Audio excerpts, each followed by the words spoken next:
Hello, here I am again. I'm Roger Farrell, and I have a story to talk about in this segment about a lady that had a vision problem.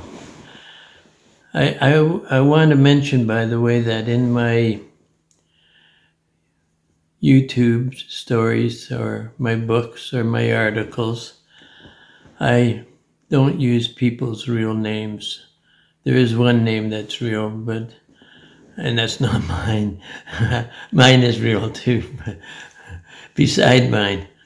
I like to keep people's lives private. They want to talk about it, that's up to them.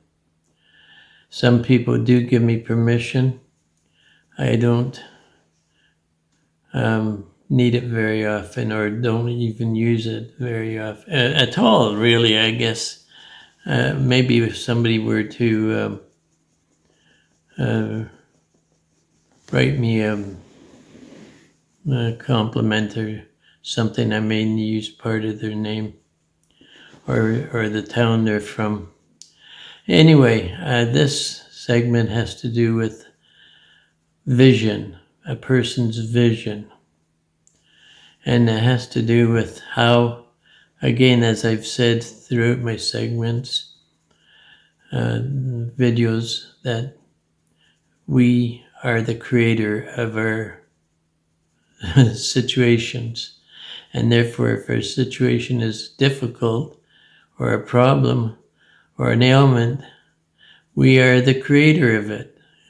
And that's not easy for people to get in their mind, in their thinking. Pauline is a person I know quite well, and she told me one day that her vision was for the fourth or fifth year. Each year she has to get stronger glasses, eyeglasses. And so I decided to explain to her why she was having this difficulty, which was what she has said so often. When she told me her eyes were worsening, her eyesight was worsening, and this was and again the time when she was getting stronger glasses. I asked her how long that's been going on. Has that been going on? She said 5 years. 5 years. And I told her, I said, what is it you've been saying regularly over the last 4 or 5 years? And she couldn't think of it at the time. And I encouraged her, because I know that 5 years ago, she caught her husband sneaking around her with another woman, and she kicked him out of the house and eventually divorced him. And then he started coming back, trying to get back into her good graces. So she married what she told me was the first man who asked her to marry him. Yeah, she is a gorgeous woman. I can't blame somebody wanting to marry her. I would have too if I thought much about it. Anyway, I was single. So I said to her, I asked her again, what is it you keep on saying? And because I know what people say or what people think can affect the body. And if it's negative, it's going to be a negative factor that takes place. If it's positive, then there's no difficulty going on. So she thought for a while, and then she says, I keep on saying I can't stand the sight of my husband. I can't stand the sight of him. I said, precisely. And you've been saying it since you married him.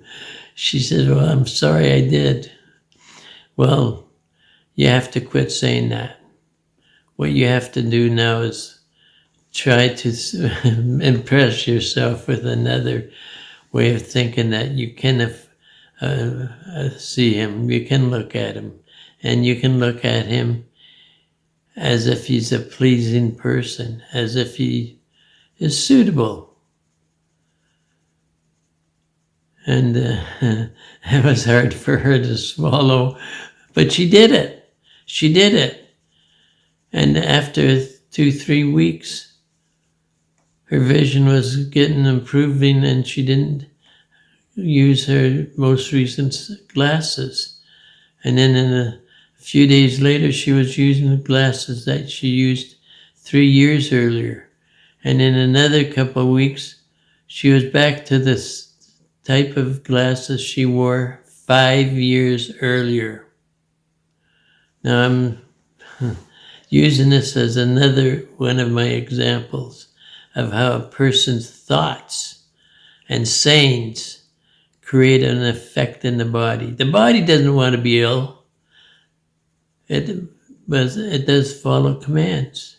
And if somebody keeps on saying a negative, the body accepts it. It's like a dog, training the dog. You want to train the dog to pee on the grass and not on the sidewalk. You have to correct it time after time for 2-3 weeks, and eventually it obeys you. It takes that long. The reason it takes that long in the physical area is our ego. Our ego does not want a change to take place.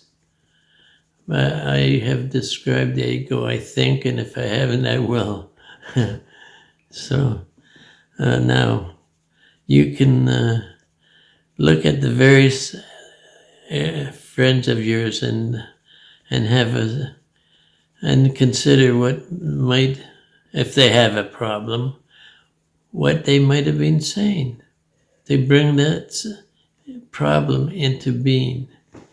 So now,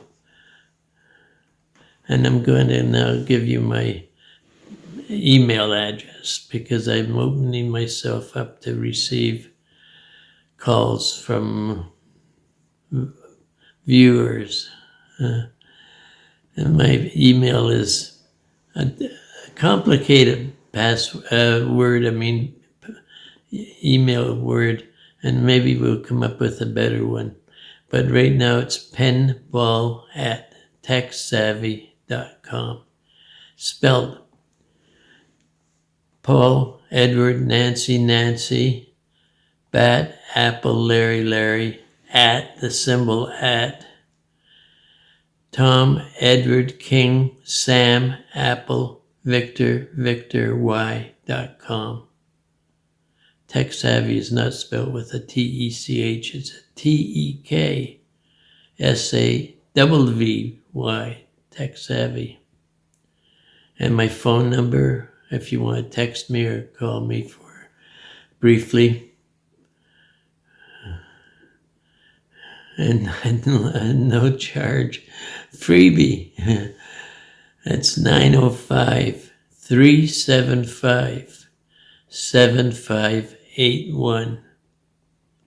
And as I have said in a segment, I'm developing or have been using a health clinic procedure, and I'm now opening it up to be on the internet, however it's going to be. I'm getting professional help to do that. So in the meantime, you're better to phone me or text me than to email me, because I get so many emails I can't get around to finding the ones I wanted to reply to. Call me at 905-375-7581 and enjoy the season Merry Christmas, Happy New Year's 2025. Entering 2026 in a very short period of time. Isn't that amazing? Okay, so we're all into gift buying. All right, all the best, and look forward to speaking with some of you that could benefit from what I have to say or what I know. Okay, bye-bye.